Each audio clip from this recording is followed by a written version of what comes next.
Number 1 هو د هو مطلب دی څوک.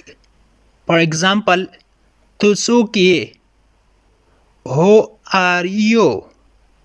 Who are you?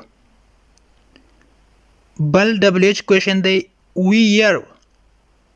د where معنی ده په پښتو ژبه کې چیرته.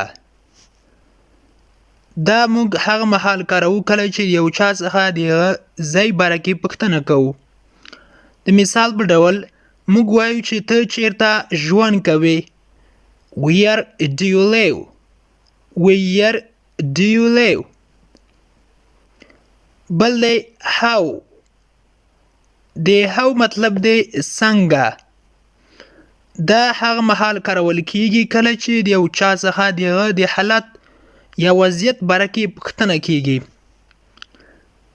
مثال په ډول موږ وایو چې ته څنګه یې اوس. How are you now?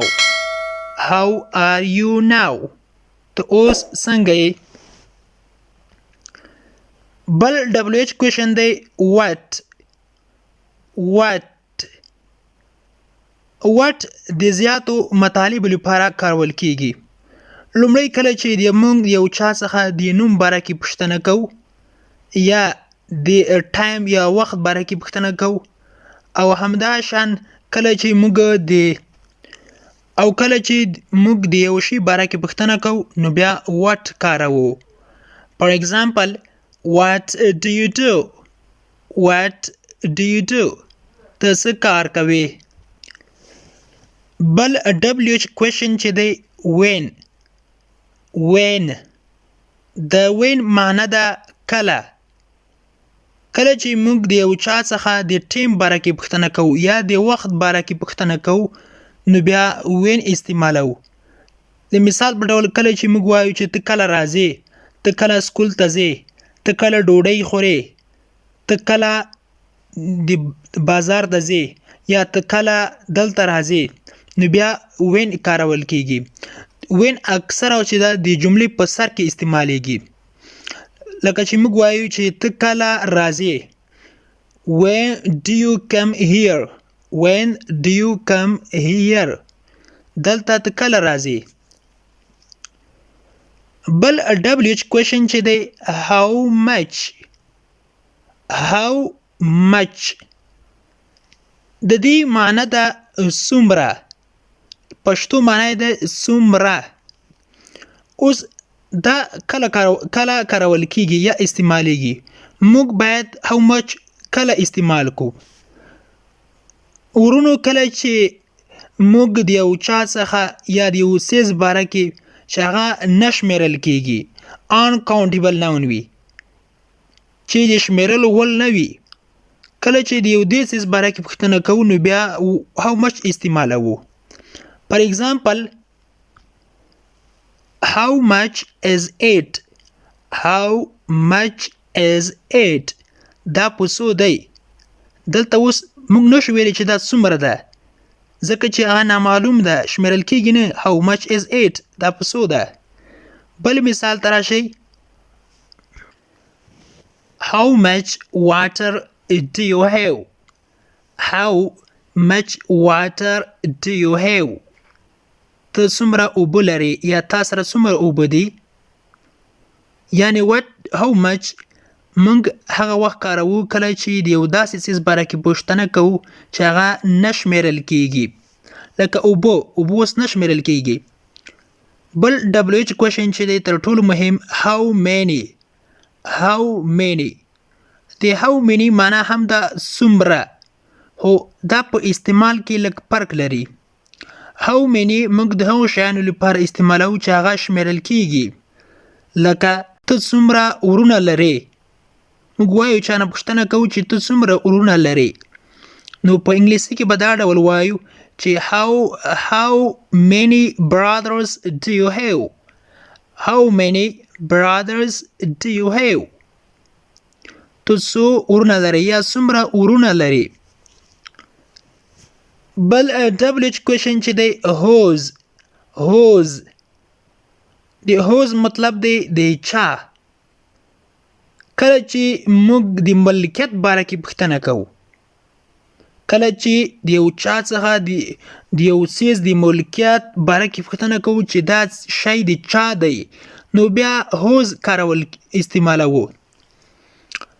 د مثال په ډول موږ وایو چې دا موټر د چا دی نو په انګلیسي کې به وایو whose car is this.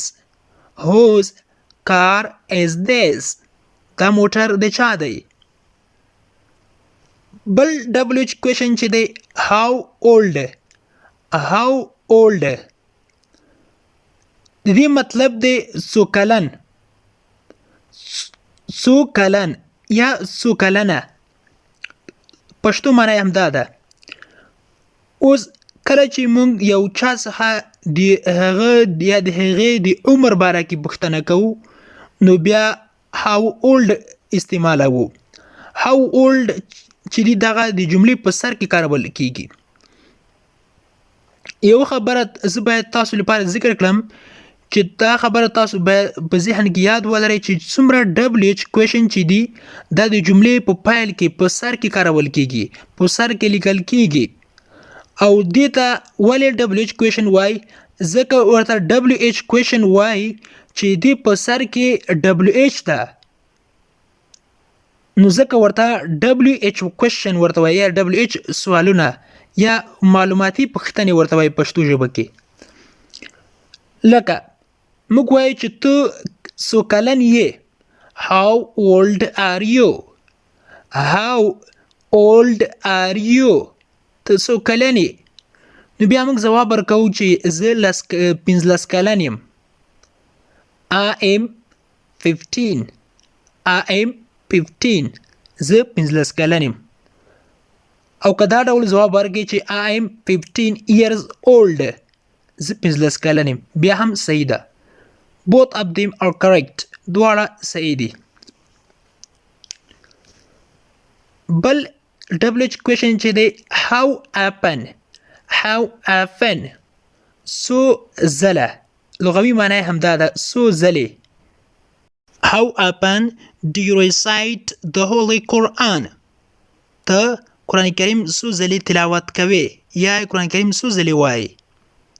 نو how often هغه مهال کارول کیږي کله چې موږ د یو چا څخه یا د یو څیز باره کې پوښتنه کوو چې څو ځلې یا دغه شمیر یا د چې څو ځلې پیښیږي دې باره کې پوښتنه کوو. بل WH question چې دی which ځینې خلک ویچ تلفظ کوي ویچ خو دا incorrect یعنی ناسم ده. دې اصلي تلفظ which ده which د which معنی ده کوم یو. دا د choice لپاره استعمال کیږي د خوښې لپاره. کله چې موږ یو چا څخه د خوښې باره کې پوښتنه کوو چې ستا کوم څیز خوښیږي یا ستا څو خوښیږي نو بیا which کارول کیږي. which pen do you want. ته کوم یو کلام غواړې یا which is bigger کوم یو لوی دی. بل WH question چې دی تر ټولو مهم how long د how long معنی ده څومره یا څومره اوږده.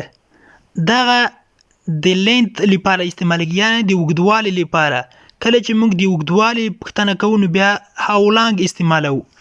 د مثال په ډول how long is this class. how long is this class. دغه صنف څومره اوږده. او بل چې how long د duration of time لپاره هم کارول کیږي یعنی د وخت د مودې لپاره هم کارول کیږي. لکه موږ وایو چې ته څومره وخت کیږي چې ته په افغانستان کې ژوند کوي. how long have you lived in Afghanistan. how long have you lived in Afghanistan. څومره وخت کیږي چې ته په افغانستان کې اوسېږي یا ژوند کوي.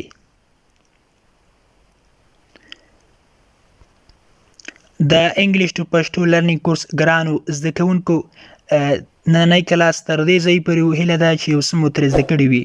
که غواړئ چې انګلیسي ژبه په کمه موده او ساده پښتو ژبه کې زده کړئ نو مهرباني وکړئ زموږ انګلیش ټو پښتو لرنینګ چینل سبسکرایب کړئ، تر څنګ یې د بیل آیکن وهئ او بیا په آل کلیک وکړئ. دې سره به زموږ هر نوی کلاس چې موږ یې روزانه اپلوډ کوو تاسو ته په خپل ټایم در ورسیږي.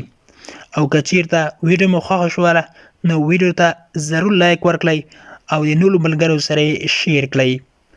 تر بیا چې زه حاضرېږم تر هغې مو په پاک رب سپارم. هر چیرې چې یاست الله مو مل شه. Take care of yourself. Until another class, goodbye. Thank you so much for watching.